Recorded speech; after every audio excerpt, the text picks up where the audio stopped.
Donc, la deuxième partie de notre matinée est donc consacrée au Part 2 of the morning session. We will look at the connections between Impressionism and Post-Impressionism with literary circles and art critics in England, more specifically addressing the Bloomsbury group and Roger Fry. Let's hear from Sylvette Gaudichon, who is in charge of collections and art exhibitions at the Musée La Piscine in Roubaix. She organized this amazing and bold exhibition in 2009, an exhibition on the Bloomsbury group. She's currently preparing an exhibition on William Morris. Without further ado, Sylvette, you have the floor.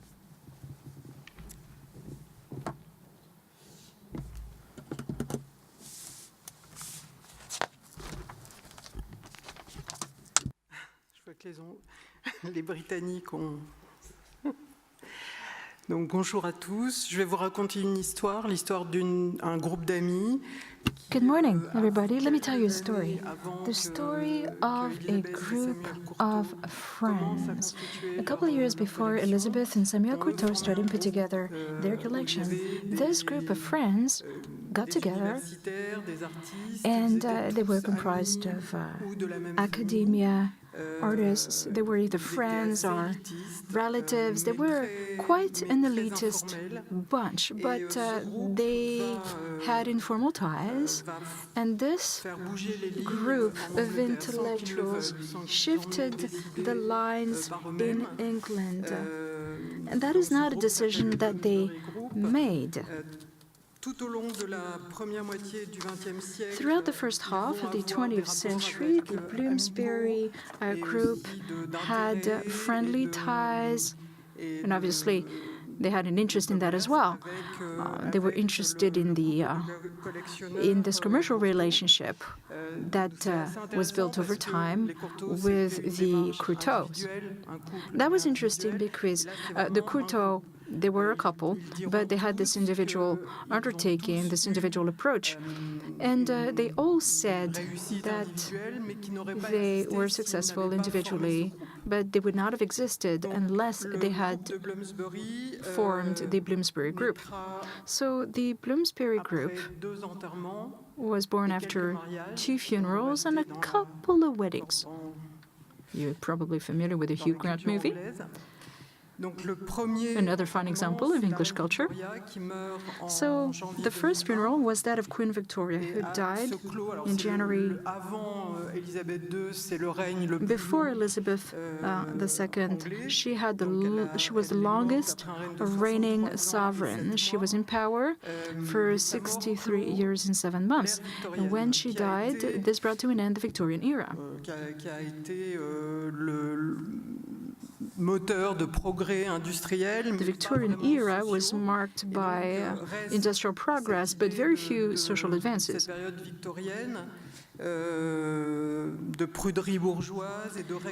It is best remembered for prudish behavior among the bourgeoisie, among the middle class.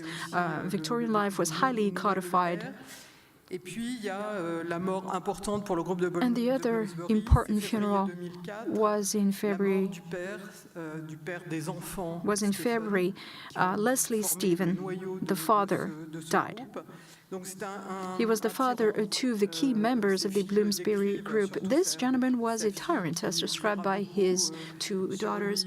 One of his daughters wrote a lot about her father, actually, and she called him a tyrant. He was an intellectual. He was a highly British character. He was an intellectual, but he was also a mountaineer, and he loved France, he loved the Alps, and he was a well-known mountaineer and rambler. He was a flamboyant character, but hard to live with in a family environment, particularly for his 2 daughters. So he was schooled in Eton and Cambridge, and he was part of a blended family. See, he first married the daughter of William Thackeray, major English writer. He had a daughter with Minnie Thackeray.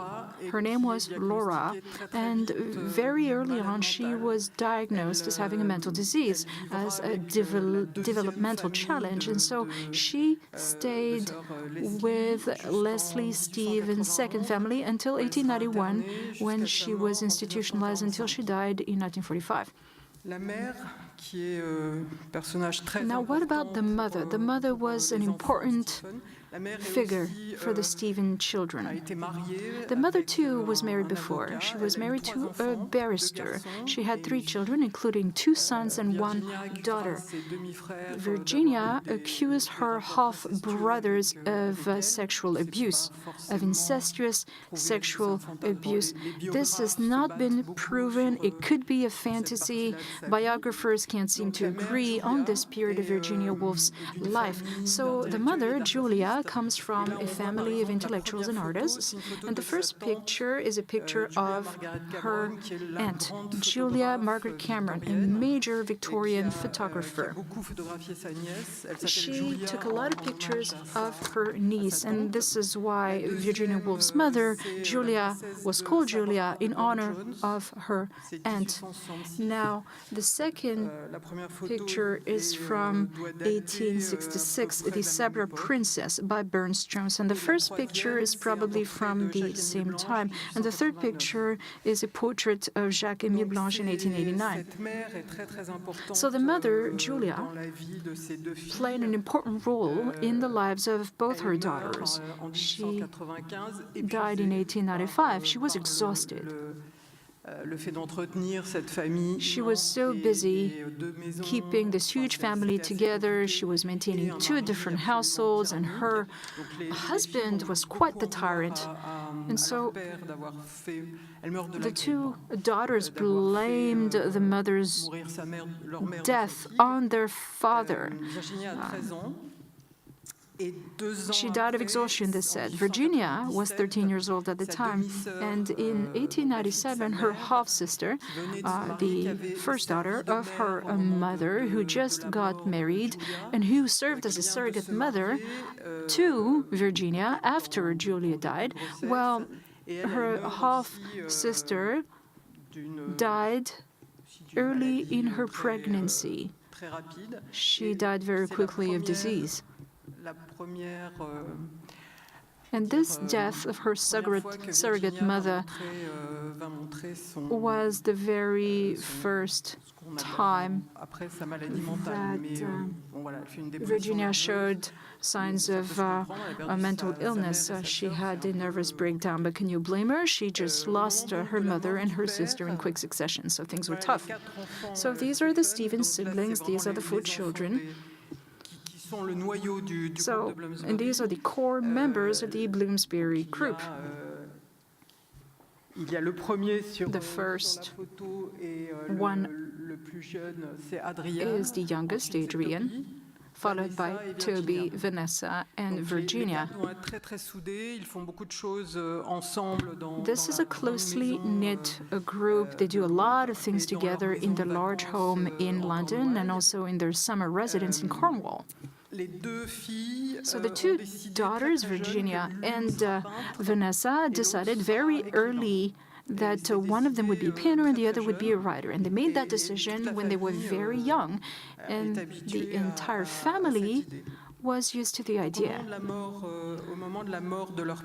When the father died, Vanessa, who took over the household, decided to leave their home in Kensington because this was a dimly lit house with William Morris wallpaper on the walls, and she decided to move 5 kilometers away in a neighborhood of London that was much less prestigious than Kensington, was much more bohemian, a neighborhood called Bloomsbury, very close to the British Museum, so just 5 kilometers away. But 5 kilometers away geographically, but thousands of kilometers away from these 2 young women whose lives were turned upside down. They no longer had their family members around them breathing down their necks and judging them all the time. So they moved to this new home by themselves, and that was quite a scandal because they lived alone, unchaperoned, no aunt following them everywhere, and so they made this place their own, and they turned it into a place where people got together and created and just experienced freedom. So they wanted to study. The father never let them go to school. As early as 1869, in Cambridge, women were admitted, but Leslie Stephen absolutely refused that Vanessa and Virginia actually go to school. However, they did have unfettered access to his vast library. Leslie Stephen was a historian. He loved books. He had a huge library and allowed unfettered access to both his daughters. So, of course, the two sons were allowed to go to school, and they went to Cambridge University. So in this home, at a very early stage, on March 16th, 1905, they moved into this home that was right after their father died, and Vanessa decided to organize the Thursday Club. So every Thursday evening, their brother would bring young men from Cambridge, young men that he went to class with. So these young men were part of a secret society in Cambridge, a secret society that was created in the early 19th century called the Cambridge Apostles. This was a think tank, a discussion group. We're talking the most brilliant students from Trinity College and King's College at the time. So the Stephen boys went to King's College. So this discussion group included every major intellectual and prime minister of the time, including in the 20th century, in the early 20th century. Every major political and intellectual figure was once a member of the Cambridge Apostles. So the two girls got to meet their brother's friends from Cambridge University. They started eating chocolate, and very quickly chocolate was replaced by whiskey, and they talked about a whole lot of things: art, philosophy, politics, poetry, and sex. Sex was also very important to these young people.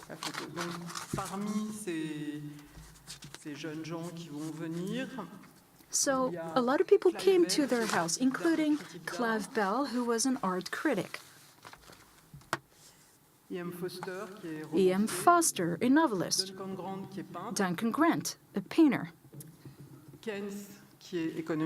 John Maynard Keynes, an economist. Marlene McCarthy, a writer married to Desmond McCarthy, who's also a writer, a critic, and an essay writer.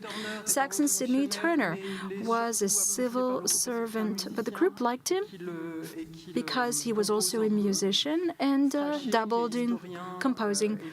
Lytton Strachey, a historian and a biographer, as well as Leonard Woolf, a publisher, a writer, and a politician. So the group was almost complete. So the two important brothers include Toby and Adrian, because they brought home all of these friends. So Toby died very early on at age 26 from typhoid fever after a trip that he took with his friends, as well as with his sister Vanessa. So they all went to Greece, and he died upon returning from Greece. He died in London at age 26. And Adrian Stephen became a psychoanalyst.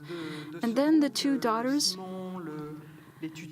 the glue that brought or kept the group together, the two young women, Vanessa, the older daughter, and Virginia, the younger daughter.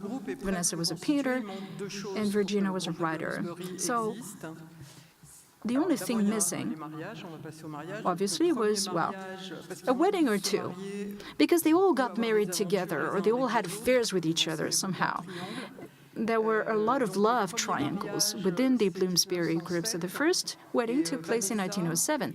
Vanessa married Clive Bell, becoming Vanessa Bell. So at the time she was still Vanessa Stephen, and this picture was taken with on the beach with her brother-in-law. She also had an affair with her brother-in-law, by the way. And on the other side, you find Vanessa with the two children that she had with Clive Bell. So they married in 1907, and in 1914, then they separated. They never did get a divorce, but they separated, and she went off and lived with another member of the group, Duncan Grant, the other painter. Together, they had a daughter, Angelica. 1910 was a watershed year.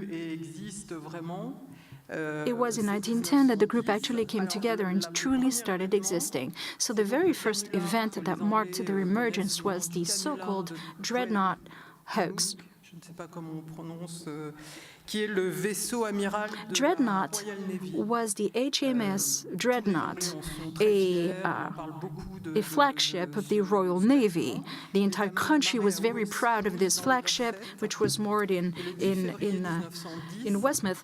And in February 1910, the captain of the Dreadnought received a telegram from an under-secretary of state from the Foreign Office. And this under-secretary said that everybody on the ship should get all hands on deck and get ready for a visit from Abyssinian royals, who were supposed to be accompanied by their interpreter. So everybody put on their full regalia, and the so-called princes showed up with their interpreter. They showed up in Paddington Station, and they demanded that a train be chartered to take them to Dorset. So everybody panicked at the train station. The train was chartered. The only member of the group who spoke English was the quote-unquote interpreter.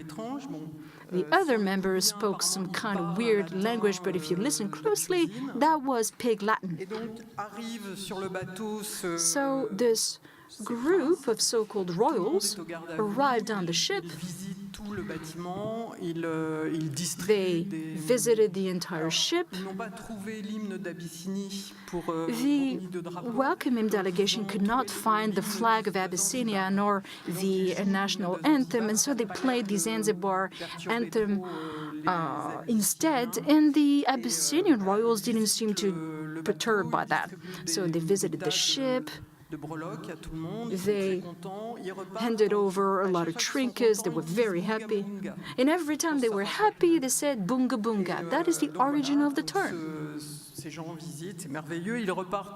So the visit came to an end in late afternoon. Everybody was super happy. And the next day, the British press, particularly the Daily Mirror, received a picture with an explanation. Ce sont ces amis de Cambridge qui ont décidé de faire une énorme... Virginia Woolf's friends from Cambridge decided to organize the hoax, and they passed themselves off as Abyssinian royals.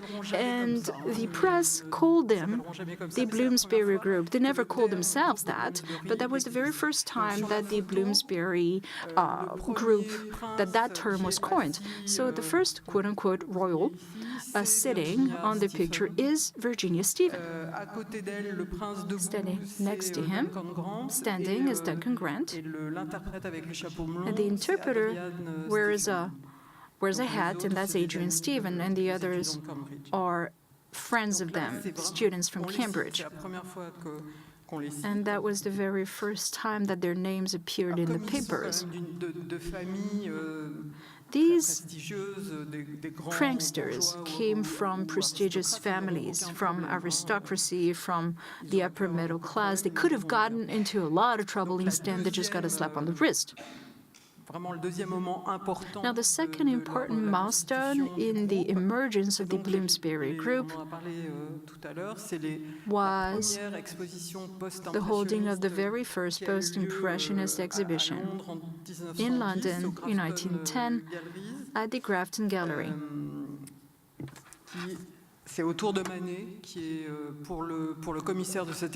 Now, for the curator of the exhibition, Manet was the most important painter in history of art. And so this exhibition had a catalog, and the foreword was not signed, but was written by Desmond McCarthy. As you can see, things are gradually falling into place. So Cézanne, Gauguin, Matisse, Derain, Saurin, Flamand, Demain, Friès, Van Gogh, Sérusier, Maurice, Denis, Vallotton, Audi, Laurendon, Marquet, and Picasso, amongst others. In total, 206 paintings and drawings, 26 bronze and ceramic sculptures. So all of these paintings were on loan from French painters, and art dealers, including Bernard Angel and Leo Stein, the collector. Now, at the entrance to the exhibition, these are the works that were presented. I'm sure you will recognize these very famous paintings, also shown here today. Just a few examples. And this is what was shown in the very first hall. The very first work that you saw at the beginning of this exhibition was this work by Manet. At the time, Manet had not entered public collections in the UK. And as far as private collections are concerned, there were very, very few works by Manet. This clearly shows how important Manet was for the curator of this show. I'm sure you can guess who this person is. He really thought that Manet was the father of all later trends in painting, Cézanne being the other genius in art history. He thought Manet and Cézanne were the two geniuses in the history of art. And he thought, or rather came up with the term, Post-Impressionism.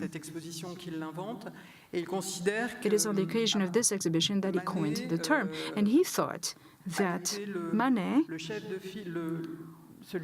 was the leading figure. He thought that Manet was the trailblazer and inspired every painter that followed. At some point in time, there was a hiatus between the Impressionists and the Post-Impressionists. So in the second exhibition, in 1912, he decided to focus on the Post-Impressionists, so new continental paintings. And he introduced this new continental art to the English who'd never seen it before. So the British audience and also the members of the Bloomsbury group were delighted with what they saw. The press was not. Critics, as often happens, really did not understand the purpose of the show. They thought that this was a joke and that the joke was at their expense. And the two exhibitions were not an opportunity for these young artists to emulate the masters whose works they saw in the show, but they engaged in this modernist itinerary that had not emerged yet in the UK at the time. So many thanks to the visionary who organized both exhibitions. And I'm referring to another member of the Cambridge Apostles. He was 15 years older than the other members of the Bloomsbury group. His name was Roger Fry, and at the time he was quite an important figure. He was already very well known. He comes from a family of Quakers that made its fortune making chocolate in Bristol. But because they were Quakers, they were very cautious because they didn't want cocoa to become a plantation that was dependent on slave labor. And Father Edward was a judge who was at the Permanent Arbitration Court in The Hague, set up in 1899. And he sat there as a judge right through to the end of his career. He was a student at King's College in Cambridge. So again, 15 years before the other members of the group. He studied science and maths. He married quite young with an artist, Helen Combs. She too was sent to the asylum And throughout his early years, he discovered painting. And it was at that time where he decided to move to Paris to learn how to paint. And he studied history of art and painting techniques. And in 1906, he was named curator of the Metropolitan Museum in New York. And he was in charge of the painting exhibits. It was at that time in New York where he discovered the works of Cézanne, and then he moved back to England. In 1903, I believe, he set up the Burlington magazine. Burlington magazine is a publication that still exists. It talks about applied arts as well as it does fine arts. Fry connaît évidemment Samuel Courtauld. Fry, obviously, met with Samuel Courtauld and knew him quite well. They spoke at great length about the different collections that were to be created. He helped him greatly at times, in particular at the time where Courtauld wanted to set up the Courtauld Institute. And also supported greatly other members of the Bloomsbury group. Ce qui était dans la deuxième exposition post-impressionniste. These are works that were presented at the second post-impressionist exhibit. Et puis il y a aussi, dans la deuxième exposition, il y a at the second exhibition, obviously there is still French or mainland European artists. There are also other artists, English artists, who from 1910 to 1912 had already been able to see the first exhibition and started creating their own works. C'est un Français. So this is a French artist, Henri Gaudier-Bresca. A sculptor, died very young in the First World War. But he was also someone who gravitated around the Bloomsbury group. Here is another French painter, Henri Doucet. He also died quite young in the First World War. Here you have some of the first works by Vanessa Bell.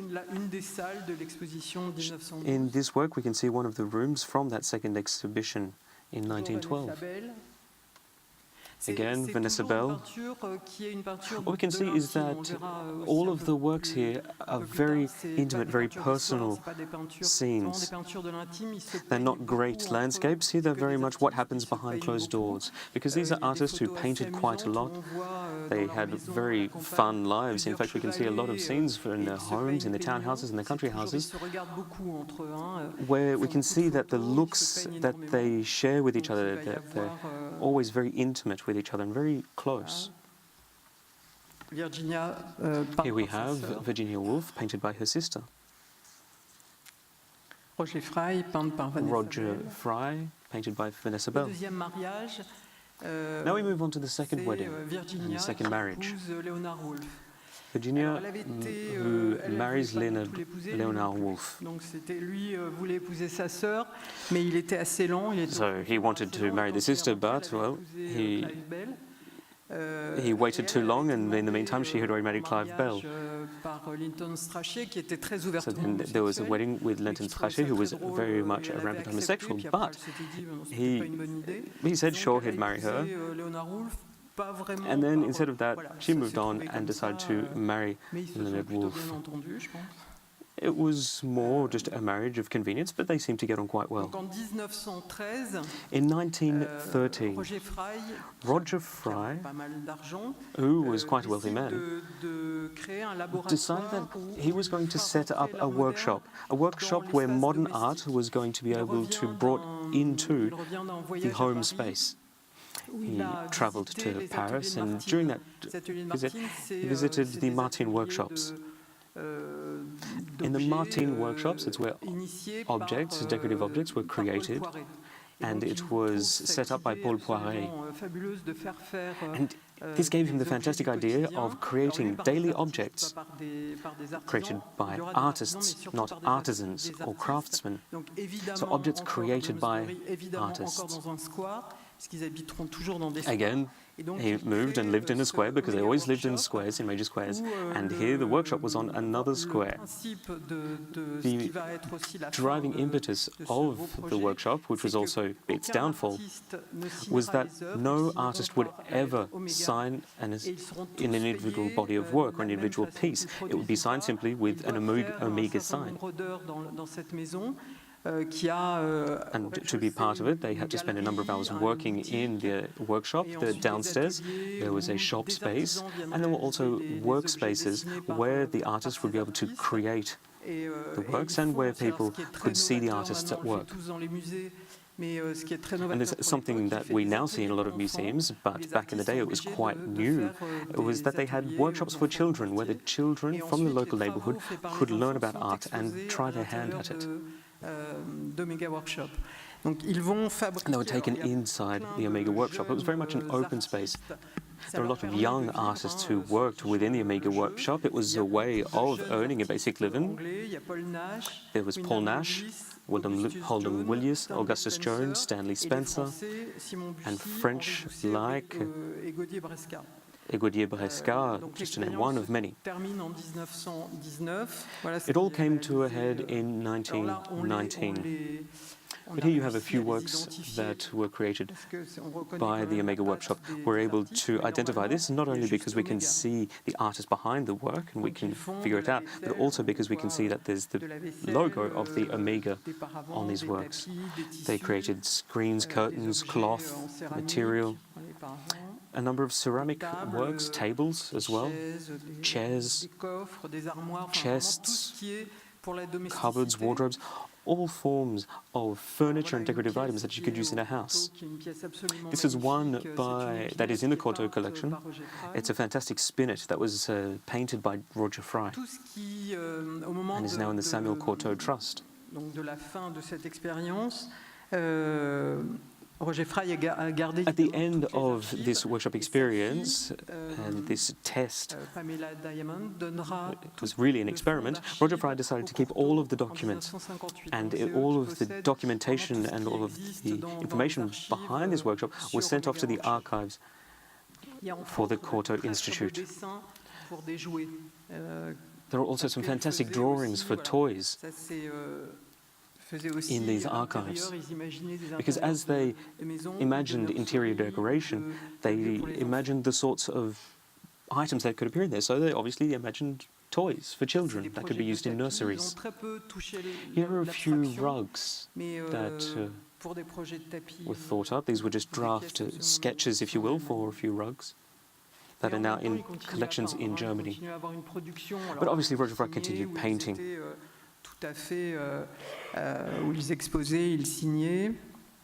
And all of these works you can see here.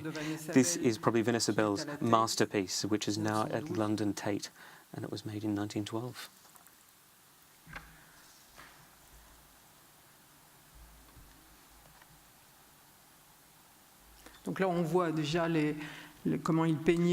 Here again, you can see how they painted their friends who were painting themselves.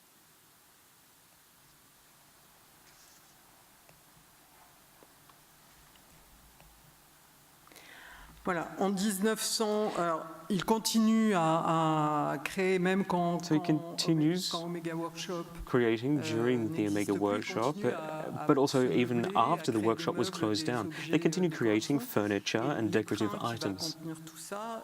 And all of that occurs within and is stored within the Charleston farmhouse in Sussex. Both Vanessa and Duncan Gant live here as of 1916. But they're also conscientious objectors. Neither of them go to war, and especially because we're talking about a European war. And they're very much aware and conscientious of what Europe is. They think that a European war is an incestuous war, and therefore they refuse to go to war. They say that they are conscientious objectors. At the time they were in England, they were able to do so. I think in France at the time, if you were a conscientious objector, you'd be shot down. But they were able to do so in England, and they were conscientious objectors. So Duncan Grant, va remplacer des paysans et donc il s'installe dans le Sussex dans cette they took the place of those people who had gone off to war. extraordinaire. So this is why Duncan Grant moved out to a farmer's house in the Et qui est countryside. vraiment le laboratoire où ils And vont- here, où la in maison this va place, devenir it's still l'objet standing.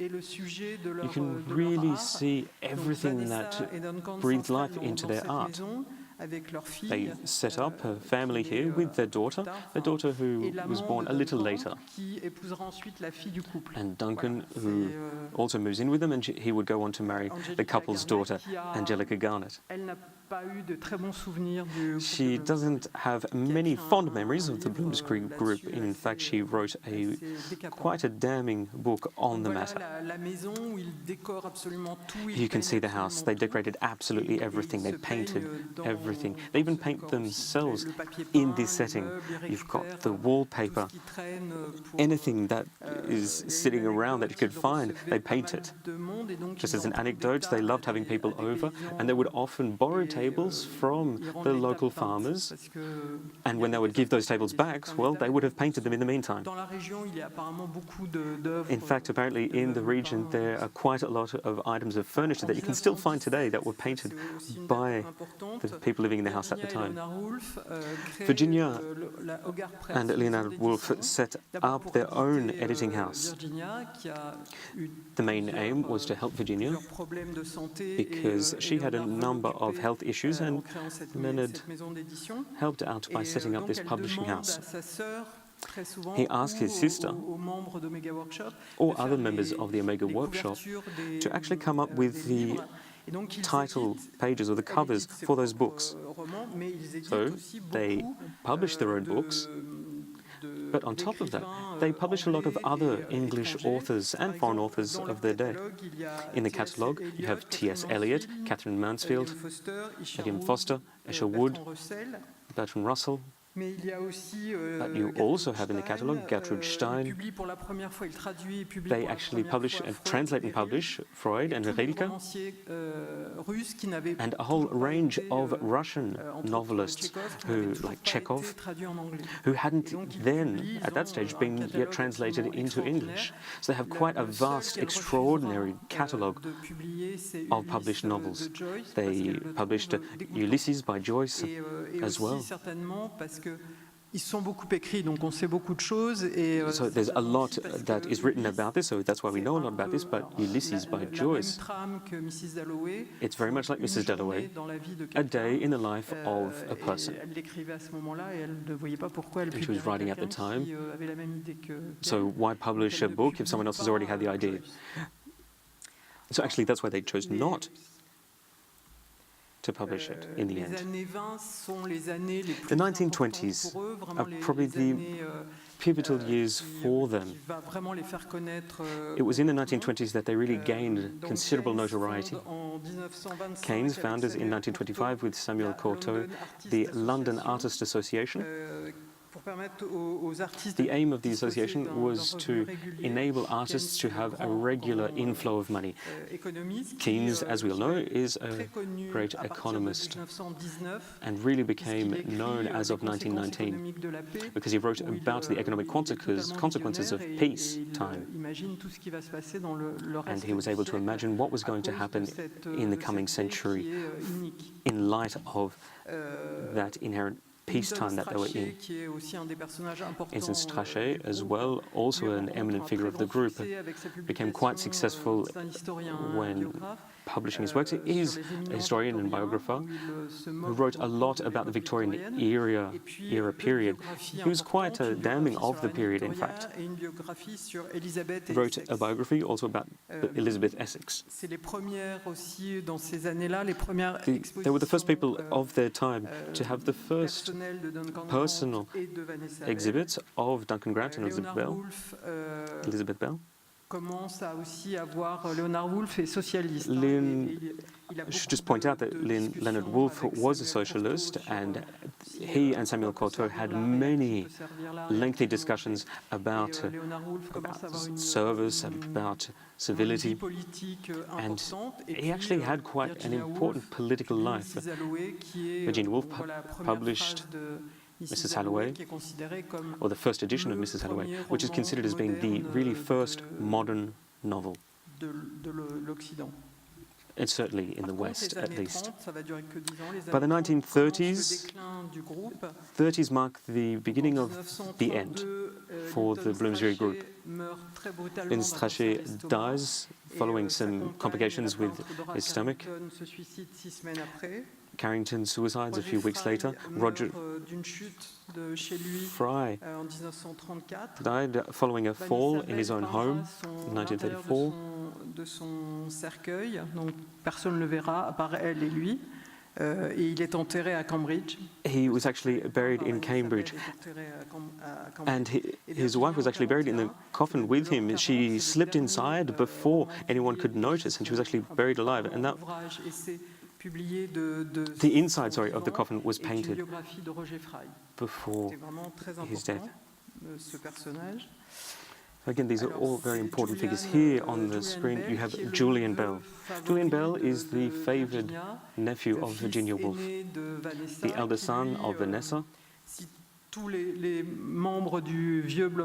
and knows all of the older members. He was like all of the Bloomsbury Group members. He was a conscious objector, and in 1937, he was part of the Republican ranks in Spain, and then 3 weeks after arriving in Spain, he dies. Driving an ambulance. It's quite a dramatic turn for Vanessa, but especially for Virginia. So we always talk about the pain of a mother losing a son, but we never really talk about the pain that an aunt feels when losing either a niece or nephew. So this caused great pain throughout the entire family when Julian passed away. And 28th of March 1941, distraught by all of these people passing away, especially her nephew, wrought by what was happening in war. But again, with some of the Jewish friends, they have said that if England entered the United Kingdom, they would commit suicide. They even knew how they were going to do it. They were going to gas themselves in the car, in the garage, with CO2, with carbon monoxide, poisoning. The Bloomsbury area was bombarded in part by enemy planes, and they lost a lot of their friends. And all of this was almost too much. She started saying that she heard the birds speaking Greek, and she knew that she was on the verge of a nervous breakdown. She was actually in the Essex house, in the Monkhouse. And then she starts walking down the River Ouse, which is at the end of the garden. Now, you just keep in mind that she's a fantastic swimmer, but then she puts in her pockets, she fills her pockets with stones, and then she jumps into the river and is carried away by the river. That is how she decided that she was going to move on to the next life. Here you have this portrait, this work made by her sister with the members of the Bloomsbury Group, with a few extra people in there. But you also have the 3 deceased members of the group in portraits up on the wall that you can see there. Duncan Grant, the first. Leonard Woolf. Seated there, third from the left, is Vanessa. Next to her is David Garnett. He's the husband of Angelica. Opposite them is Clive Bell. Next to him, sitting under the portrait there of Strachey, is Maynard Keynes and his wife. His wife was a Russian dancer. On the other side, on the right-hand side, you have Ian Foster in the foreground, who is the second eldest son of Vanessa. You have Quentin Bell, who would later become the first biographer for Virginia Woolf. And then you have the McCarthy couple on the right hand in the background. In 1946, Keynes would pass away, and that really marks the end of the Bloomsbury Group, and no one would ever talk of them from then on. Here you have a quote from Virginia, because the end of the Bloomsbury Group, Leonard started to write the memories the journals and the diaries of Vanessa and Virginia. Now, we do need to remember that these people who were quite funny, we may not have that image of them, but had lived a tough life. And he goes through the diaries and would go on to publish it some 15 years later in its entirety. He actually asks his nephew, Quentin, to write the Bloomsbury Group myth. And that's where the Bloomsbury Group really becomes myth and legend.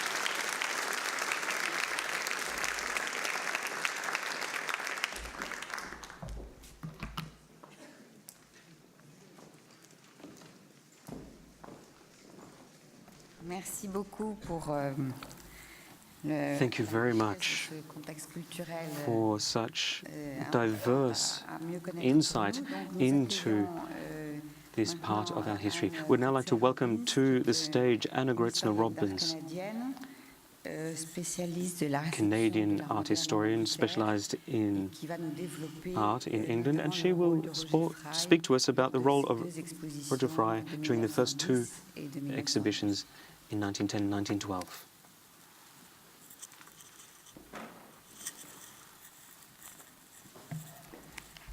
Thank you very much to Suzanne Paget and the Fondation Louis Vuitton for inviting me today, and I'm sorry I'm speaking in English.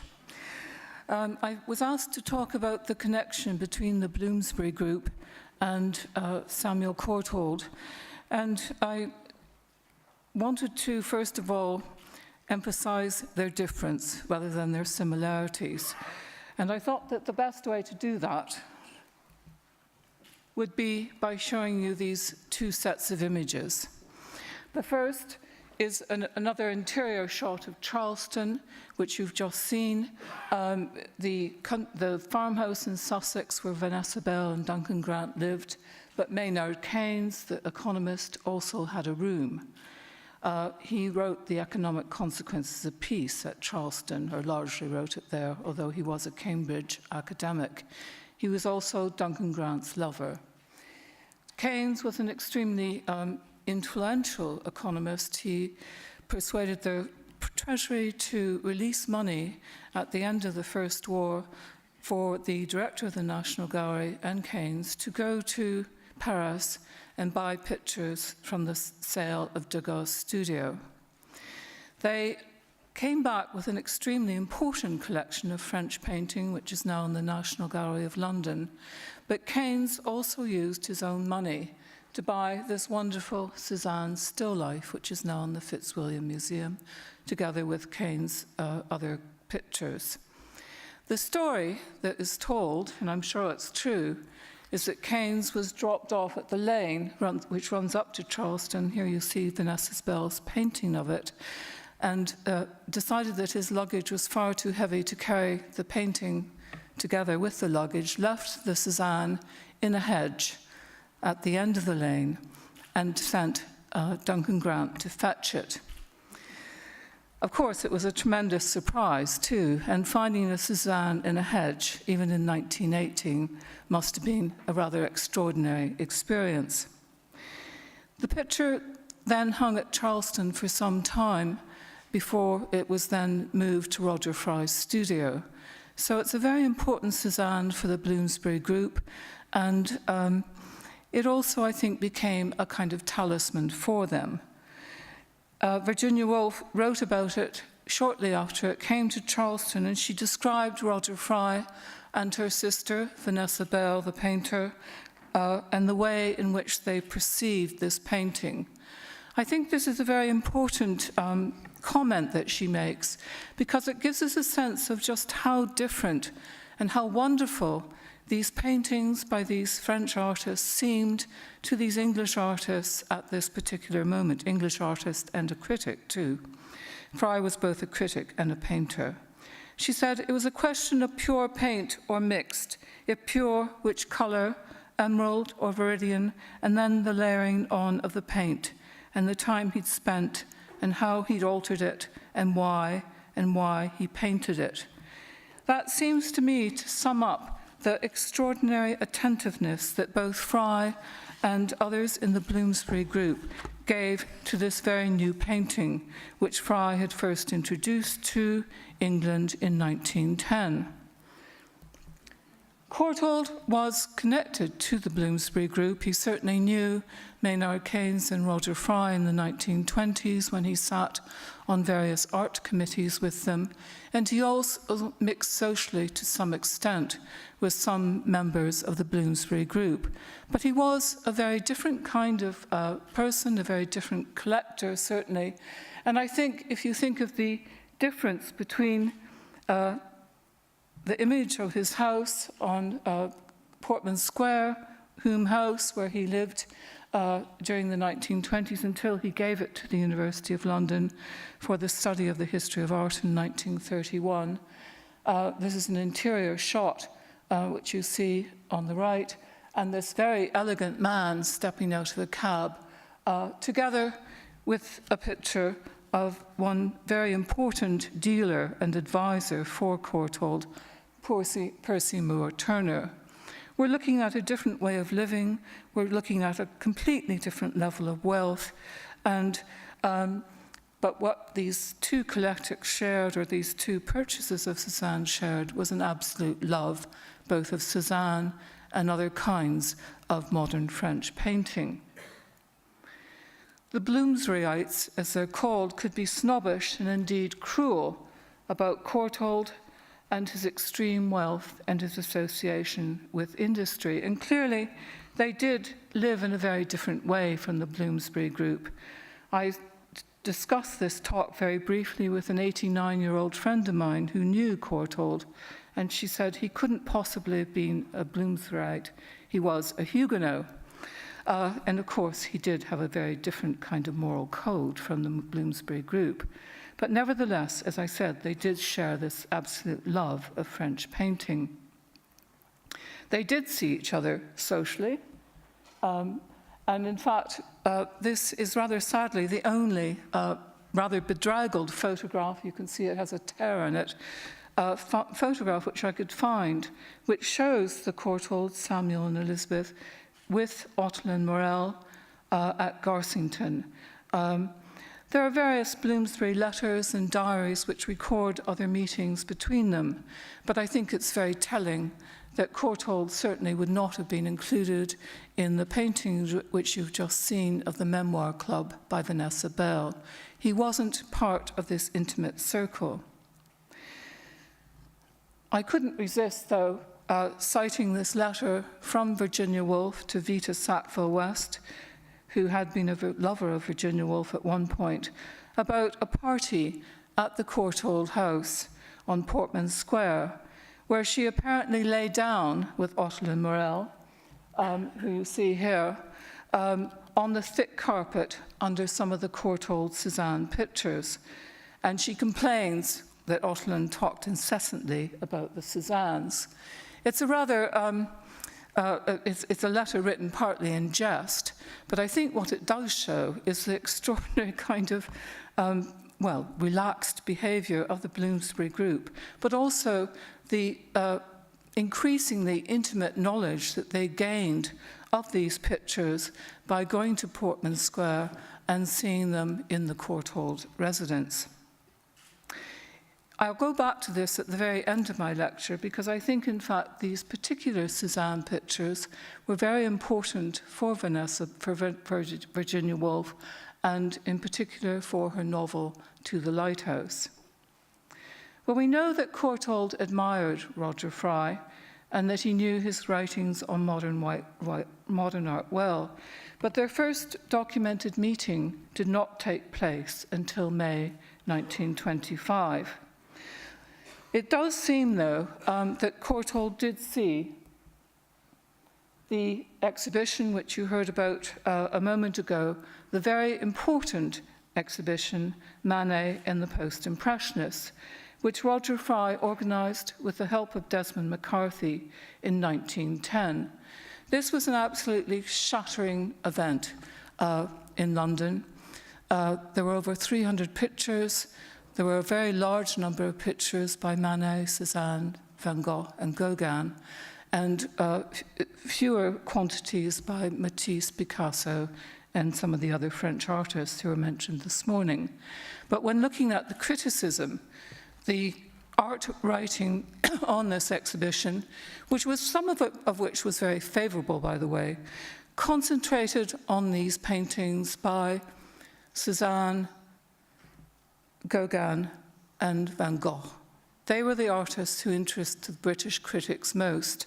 And I consider that to be incredibly important because not only did it dominate the writing on the exhibition, but it also certainly helped to form what we would call a canon of modern art. These are the three great giants of modern art, joined together by Picasso and Matisse. Seurat was represented in the exhibition, but we have to remember that there were only, that Seurat, who died very young, only painted 7 figure pictures, his very significant paintings, and the rest of his work was landscape. So Fry wasn't in a position at that point to borrow any major Seurat pictures.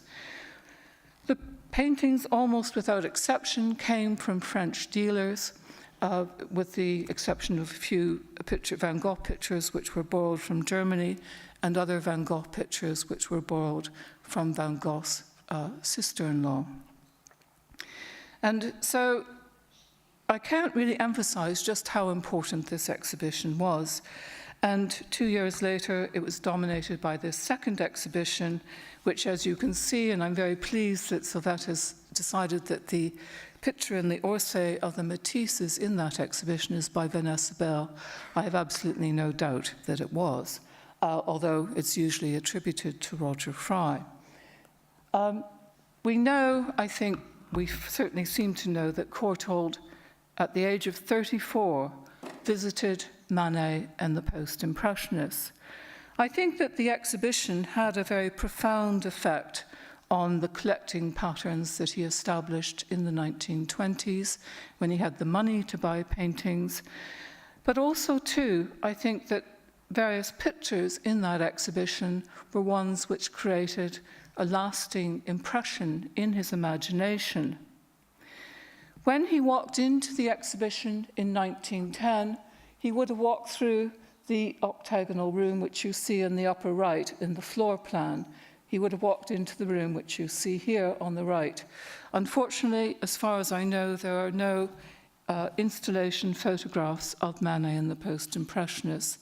And so we will have to imagine what this Manet, this wonderful Manet, which is in the Courtauld Collection, looked like in that room.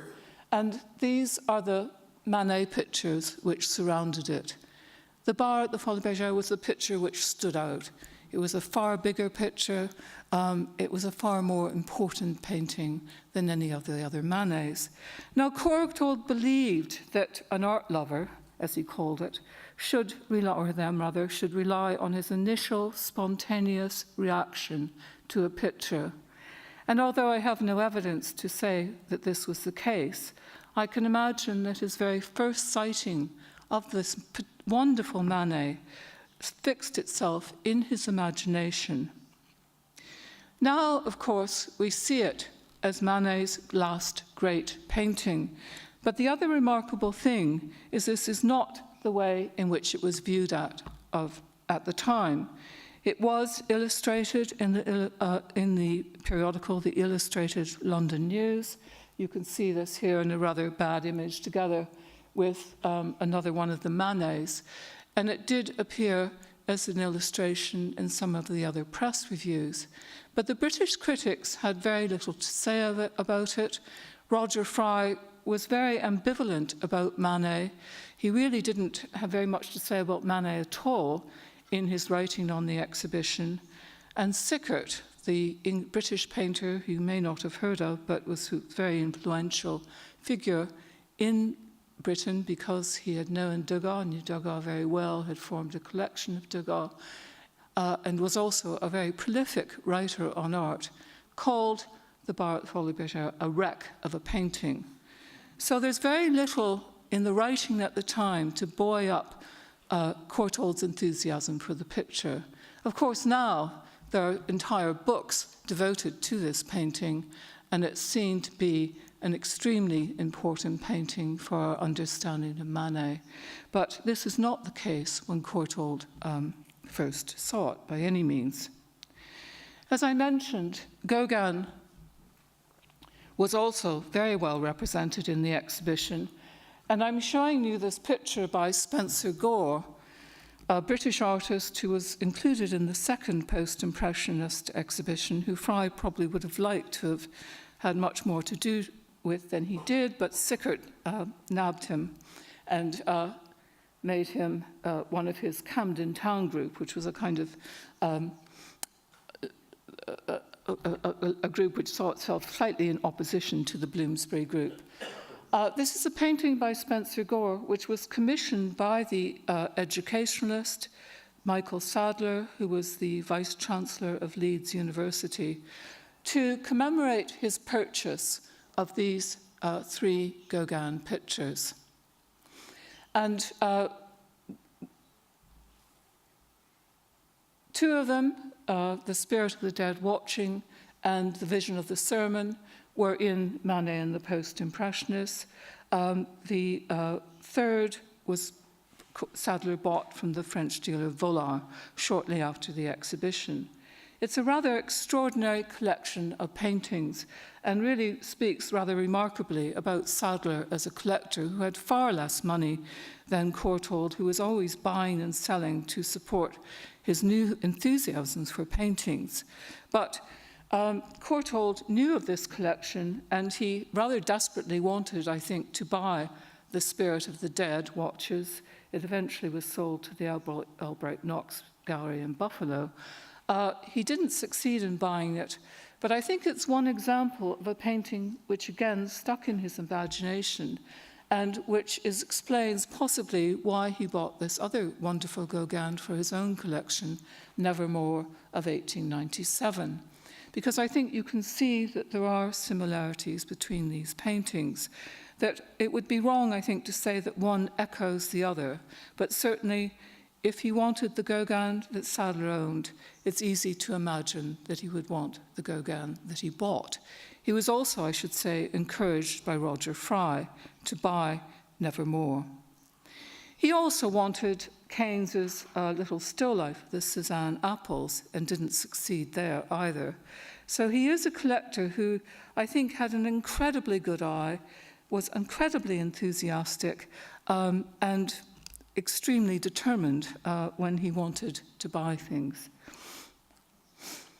But there are other examples of pictures which were in the exhibition which had a quite different kind of future to the paintings which we've seen so far, or rather Courtauld had a different response to them.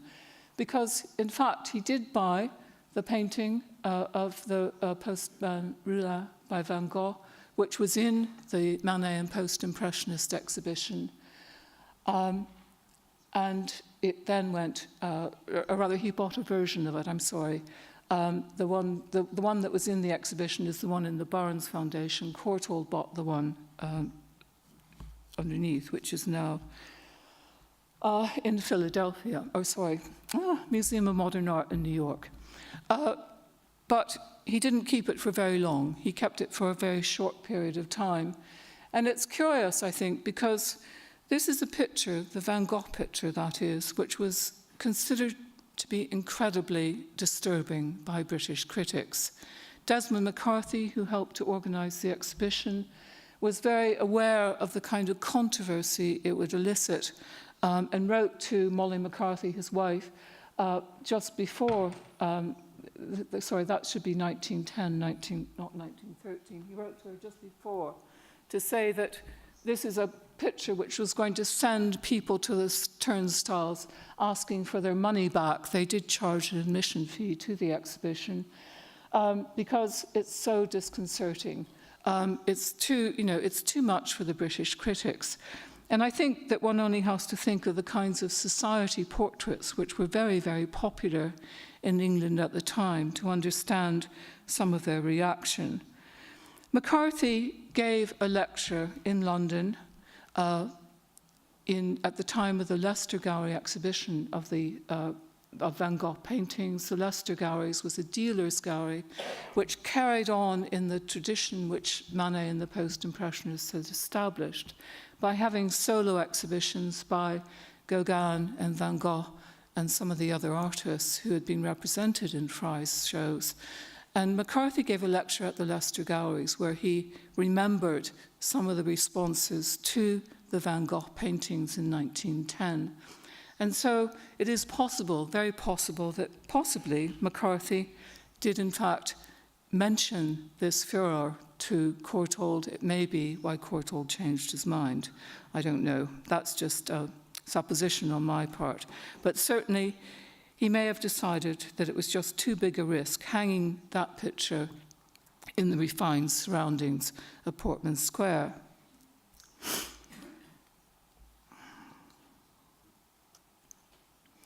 The other picture which Courtauld would have seen at the Manet and Post-Impressionist exhibition, which is now in the Van Gogh Museum, The Harvest, the painting on the left, I think has very interesting connections with the very wonderful landscape which he did buy.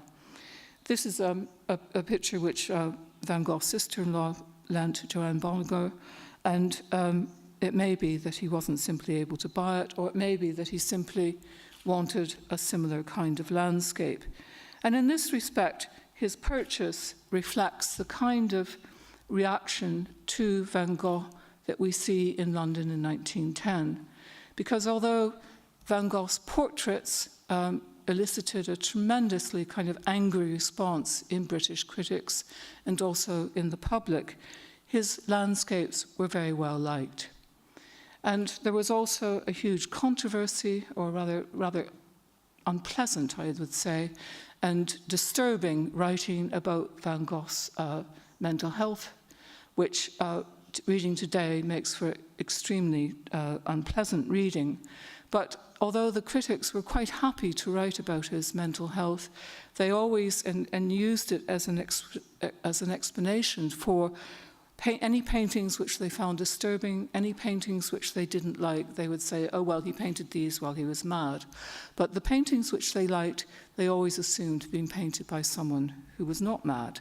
So these kinds of aesthetic judgments which were being made in Britain in 1910, which were very closely allied to what they perceived to be Van Gogh's state of mind while he was painting, are ones which unfortunately have stayed with us for a very long time and really need to be dispelled forever.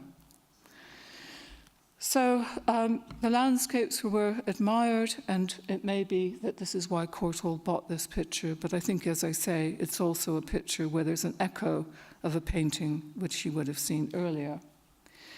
The sunflowers, too, was exhibited at Manet and the Post-Impressionists. This has actually been a picture which has been the source of great confusion. It was bought, but with using money from the Courtauld Fund, the fund that Courtauld established for purchases of French painting, which are now in the National Gallery. Joanne Bonneger, who was rather astute, wrote a letter which is in the Tate collection saying that she had lived with this painting all her life. She couldn't bear to part with it. It would only be, after great persuasion that she would sell it to London. Well, in fact, this is not quite true, because if you look at the exhibition history of this picture, you will see that, in fact, she lent it many times between in the previous 10 years or so. So she was essentially, I think, trying to encourage the interest in the sale of the picture by creating this story about her deep attachment to it. But nevertheless, it is absolutely true that the sunflower pictures, there were two of them shown in 1910, really captured not only the critic's imagination, but also the public imagination. I think that Roger Fry's writing on this picture is still something which is very moving to read today, because he understands that Van Gogh was doing something very different with his sunflower pictures, that he was, in a sense, giving them a kind of a life which they simply didn't have, or flowers didn't have, in other still life paintings. It's also, according to Desmond McCarthy, the pictures which convinced people that they could, in fact, like Van Gogh. Desmond McCarthy says in an unpublished lecture that when people were very hostile to Van Gogh, he would take them, hostile in the exhibition, he would take them to see the sunflower pictures and talk them through these sunflower pictures before persuading them that they might think differently about other kinds of painting. So, and it's very telling, I think, that McCarthy in this lecture talks about the power of looking, the way in which looking very closely at a painting can convince someone that they can change their mind. Because this is something that runs through the commentary on the exhibition, both in 1910 and 1912. I mean, it's certainly something that Fry writes about, where he says, you know, I always admired Cézanne, but since I've had the opportunity to examine his pictures here, I feel that he is incomparably greater than I supposed. And these are some of the Cézanne pictures which were shown in London in 1910. Fry had tremendous debates, too, in the press about these paintings, in particular the second from the left on the top, which is now in Philadelphia, where he wrote an entire paragraph about what he saw as the essential structure of the painting, where Sickert came along and said, actually, no, you're wrong, it's an Impressionist painting, and explained why it was an Impressionist painting. I'm sure you'll hear more about this afternoon, but it does explain, I think, why we continue to think about Cézanne as a post-impressionist more than an impressionist until very recently, because Fry put him into this category. Post-impressionist was a term that Fry concocted in 1910, and it's certainly a term which has held tremendous sway in the public imagination and has influenced both the formation of collections, not only Courtauld's, but also at the Museum of Modern Art, the Barnes Collection, and the other collections which you heard about earlier this morning. It's also true, as I said, that McCarthy was someone who also believed in the power of looking. He, as the letter to Molly McCarthy suggested, was, I think, quite ambivalent about Van Gogh until the exhibition opened. But then, writing to Joe Bonger in 1910, he said, you know, the more I look at these pictures, the more I understand them, the more he gives me faith in the beauty I want most to realize in the world and in human beings. These are very profound remarks for these critics to make. And I think they're very profound remarks for Samuel Courtauld, actually, which is why I've been talking about them. Because it's very clear that Samuel Courtauld also believed in the power of looking, not only in his initial spontaneous response to a painting, and he certainly had an incredibly good eye and chose extremely well with the help of his advisors and dealers, but also, too, because of the way in which he decided to bequeath his collection to the University of London so that it could, in fact, be studied and understood by generations of students at the Courtauld Institute of Art. There's a very famous quotation from Virginia Woolf, which you may have heard before, but I think it's worth reading again because it does, in fact, tell us something about the way in which their idea of painting changes at this point. And it does change in a very profound way. She wrote, on or about December 1910, human character changed. I'm not saying that one went out as one might into a garden and there saw a rose had flowered or that a hen had laid an egg. The change was not sudden and definite like that, but a change there was nevertheless, and since one must be arbitrary, let us date it about the year 1910. Well, what Virginia Woolf meant about this has been the subject of much speculation, and I think she meant probably lots of different things, but I think she's certainly referring to the effect that post-impressionist painting had on the ways of seeing and defining art. Painting was no longer about making a representation of a rose that had flowered. It was about the way, whatever the subject an artist chose, used form and colour to express that painting. That is a very essential, I think, point to remember when looking at Courtauld's collection. He did not only collect post-impressionist art, as those of you who have seen the exhibition will realise, because he also bought paintings by Degas, who was an extremely important artist in Britain from the 1870s onwards, when a tailor on Bond Street in London owned a collection of 5 Degas pictures, which he kept in the seaside town of Brighton. And he was soon joined by other collectors, including Ionides, who gave the first Degas to a public collection in Britain. Sickert knew Degas, he collected Degas. There is a great deal of writing about Degas in London in 1910, or rather in the 19th century, and Roger Fry, who was schooled with that group who appreciated Degas so much, was very well aware of that writing. But Courtauld branched out when he chose paintings by Renoir, possibly because of the Hugh Lane bequest, but also, too, when he decided to collect Monet. Monet was an artist who Fry simply didn't get. Even when writing at the end of his life about Matisse, he felt that he had to criticize Impressionist landscape painting. And there's very little enthusiasm for Monet in England, well, virtually none, in the late 19th century, and even in 1908, the National Gallery turned down the gift of a Monet landscape.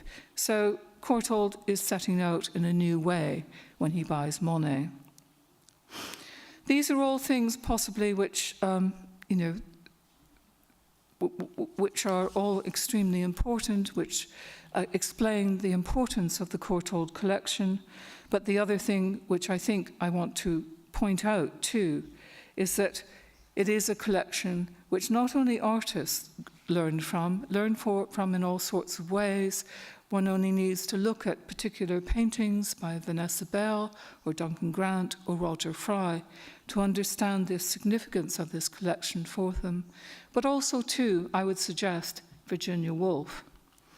Virginia Woolf did not really come round to post-impressionist painting until Fry published Vision and Design, his collection of essays, which has a very broad, where he groups a lot of different things under a very broad umbrella, but is really, in a sense, offering a manifesto for the way in which we can understand this new way of looking. I think that Virginia Woolf, was actually very profoundly influenced by those Cézannes, which she lay under at Portman Square, which she writes about to Vita Sackville West. And I think it's most apparent in To the Lighthouse, where she describes the painter Lily Briscoe, who many people believe is based on her sister, Vanessa Bell, painting a hedge. And first of all, she describes the way in which the hedge becomes shape and form. And then she begins to talk about the way in which Lily Briscoe applies the paint to the canvas. And here she is talking about slicing down, and in the mass of the hedge with its green cave of blues and browns, the brush descended. It flickered brown over the white canvas. It left a running mark. A second time she did it, a third time. And so she attained a dancing, rhythmical movement. I look at this particular Cézanne in the Courtauld collection, and I can only think of the way in which Virginia Woolf must have looked very, very hard at those Cézannes in order to be able to understand how to describe a painting so aptly and so movingly as she does in To the Lighthouse. And for me, it's a way of describing painting which simply cannot be equaled. I'm very old-fashioned. I love looking at post-impressionist painting and thinking about the kinds of visual pleasure one gets from simply looking at the surface of the picture and the combinations of colour and the shapes and the form. And I see that I, in fact, missed one other picture, which I must mention very briefly, only to say that I'm wrong, because I now know that Samuel Courtauld did not own the Cézanne picture, which you see here, which is even more proof, I think, that it must have been exhibited in the Manet and Post-Impressionist exhibition, because one only needs to look at these two portraits by Duncan Grant and Vanessa Bell of their friend Iris Tree, the poet Iris Tree, to see how they pulled something out of this portrait and made it their own in these two complementary portraits which they painted. So I hope I've given a very brief kind of introduction to what I see as the importance of Bloomsbury for Courtauld, not so much the social interaction, but the way in which their way of thinking about painting clearly had an incredibly important influence on his collection and what he wanted to put in that collection. Okay, thank you.